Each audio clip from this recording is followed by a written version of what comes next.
नहमदुहु व नुसल्ली अला रसूलिहिल करीम, अम्मा बाद।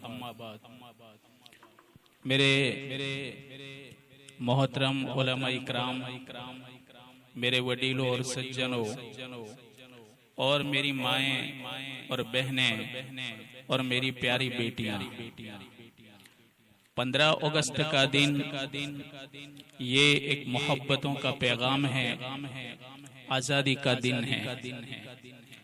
मैं एकदम सादा अल्फाज में, जिसमें हमारी माओं और बहनों को भी बात समझ में आ जाए, ऐसी सादा भाषा में चंद मिनट बात करने के लिए आपके सामने खड़ा हुआ हूँ, ताकि आपको पता चले कि आपके पेट से और आपकी कूख से कैसे बड़े बड़े मुजाहिदीन ने जन्म लिया है और जिनकी कुर्बानियों की वजह से ये मुल्क आजाद हुआ है।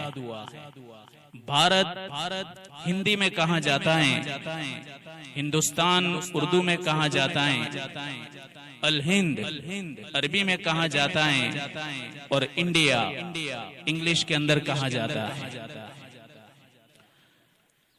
एक जमाना था कि ये मुल्क सोने की चिड़िया से पहचाना जाता था।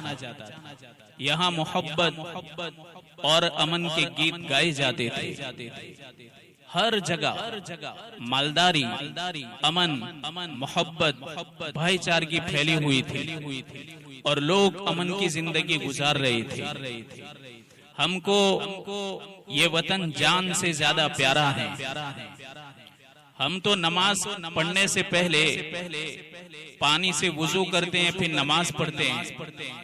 अगर पानी न हो तो हम वतन की मिट्टी से तयम्मुम करके नमाज पढ़ लेते हैं। जब हम मरते हैं तो कब्र की नीचे की मिट्टी बिस्तर बनती है और ऊपर मिट्टी का हिस्सा चादर बन जाता है। और जब हम कफन पहनते हैं तो सफेद कफन, हमारे नबी को सफेद कपड़ा ज्यादा पसंद था और आपने हुक्म दिया कि अपने मुर्दों को सफेद कपड़ों के अंदर कफन दिया करो।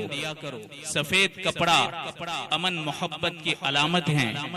तो जब हम मरते हैं तो कफन भी अमन और मोहब्बत की अलामत का पहनते हैं और मरते हैं तो मिट्टी सरजमीन मुल्क की है। और कब्र पर जितने लोग मौजूद होते हैं वो अपने हाथों के अंदर मिट्टी लेते हैं और मिट्टी डाल करके मिन्हा खलकनाकुम व फीहा नुईदुकुम व मिन्हा नुखरिजुकुम तारतन उखरा पढ़ते हैं कि इसी मिट्टी से हम पैदा हुए, इसी मिट्टी से हम पैदा होकर दोबारा मिट्टी में जा रहे हैं और इसी मिट्टी से हम दोबारा जिंदा किए जाएंगे। तो हमको इस वतन की मिट्टी से इतनी मोहब्बत है। मेरी माएँ और बहनें, लोग कहते हैं 1947 के अंदर ये मुल्क आजाद हुआ तो उसी वक्त कुर्बानियां दी गई।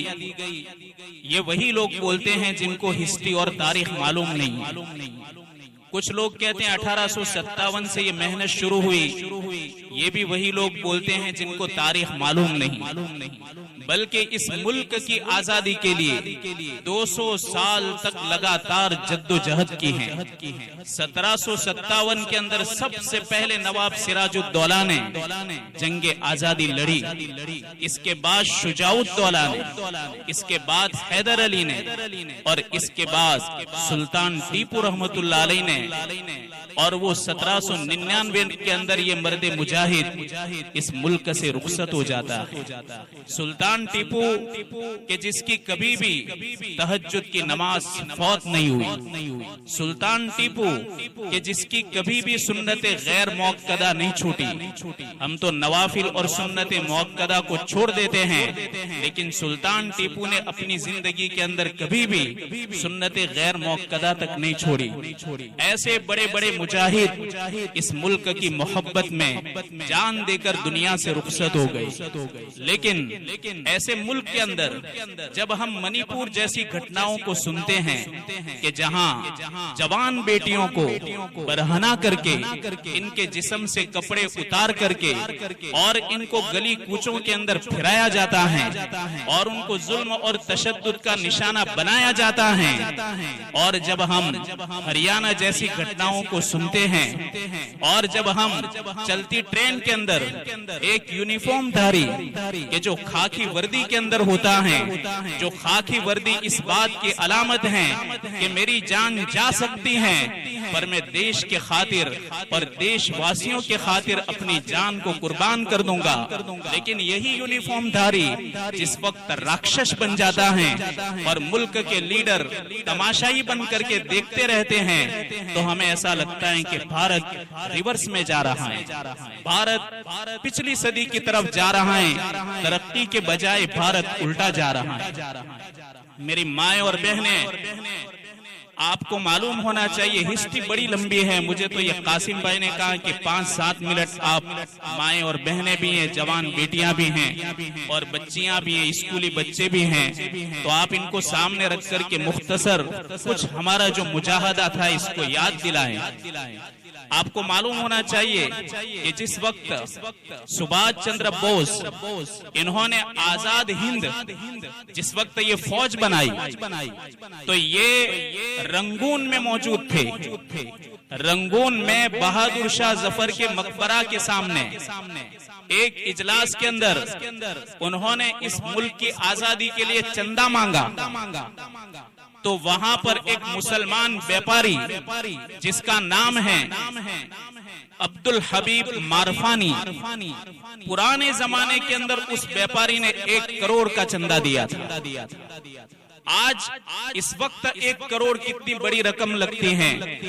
सुभाष चंद्र बोस ने जिस वक्त इस मुल्क को आजाद करने के लिए नई फौज तैयार की, उसके लिए पैसों की जरूरत थी, तो सबसे बड़ी रकम तारीख में इतनी बड़ी रकम कोई दी हो, आप बताओ, ऐसा नाम आपको नजर नहीं आएगा। सिर्फ एक मुसलमान व्यापारी का नाम आपको तारीख के अंदर मिलेगा। और जिस वक्त भगत सिंह को फांसी हुई तो भगत सिंह का केस कौन लड़ रहा था? उस जमाने का मशहूर लॉयर आसिफ अली, उस जमाने का मशहूर लॉयर था। भगत सिंह की फांसी का केस वही चला रहे। भगत सिंह और उनके साथियों को फांसी का हुक्म दिया, 3 जजों की पैनल ने हुक्म दिया, एक मुसलमान जज था।